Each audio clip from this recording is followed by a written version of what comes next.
Hello everyone. Welcome back to K-Tips. This video is part of a series with the goal of setting up a Java project and a MySQL database, and then connecting the Java code to the database. What we need now is to install IntelliJ IDEA. For this, we open our browser and search for IntelliJ IDEA.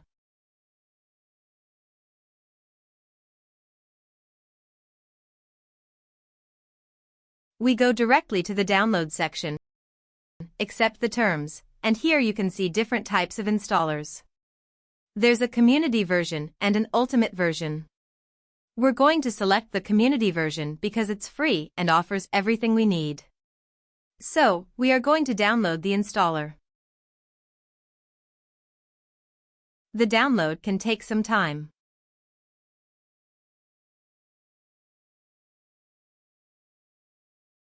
We're downloading the Windows installation package. There are other options as well. Once the download is complete, we can launch the installer and follow the instructions. First, select Yes when prompted, then click Next. Next, we need to select a destination where the IDE will be installed. The default path is completely fine for me, so I'll click on Next again. Now, we need to set some configurations. I'd like to create a desktop shortcut.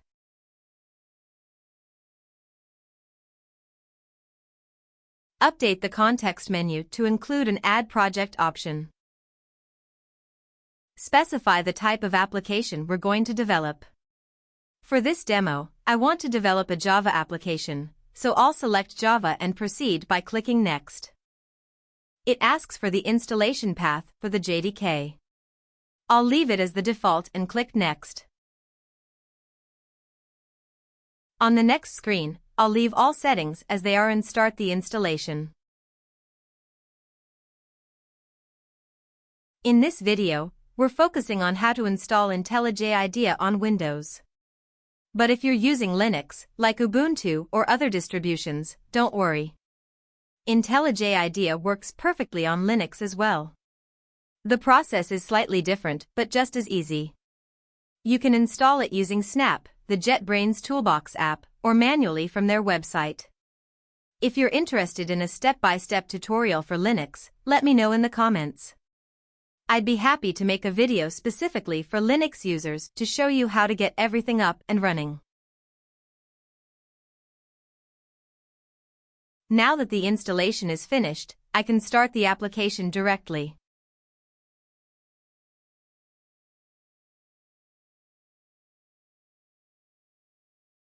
If you don't want to start it immediately, you can uncheck the box and click Finish. You'll still have the application shortcut on your desktop, so you can launch it anytime you want. For now, I'll start the application.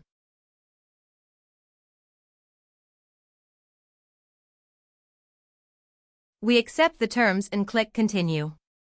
I don't want to send usage statistics for now, so I'll skip that.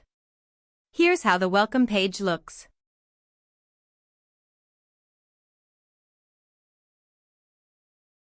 If you don't like the dark mode, you can change it to light mode, or any other theme you prefer.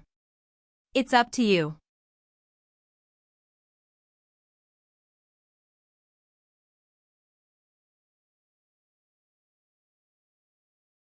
Personally, I'm a big fan of dark mode, so I'll leave it as it is. Are you a fan of dark mode too? Then like this video. Next, let's create a new project.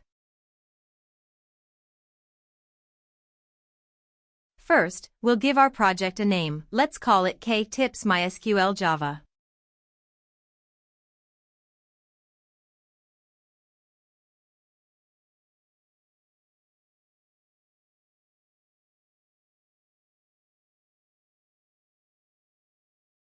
I don't want to create a Git repository for this project right now. If you're interested in learning how to work with Git, let me know in the comments, and I'll make a video explaining what it is and how to use it. For now, we don't need Git, so I'll simply create the project. The default programming language is Java, which is perfect for us, so we'll leave it as is and click Create.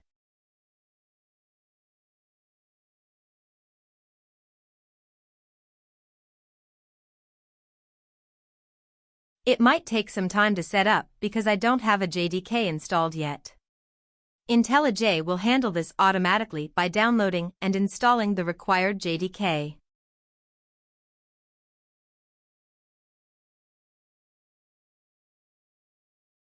Once that's done, you'll see the project created with a main script and a .gitignore file. I won't go into detail about the .gitignore file because we're not going to use it in this video.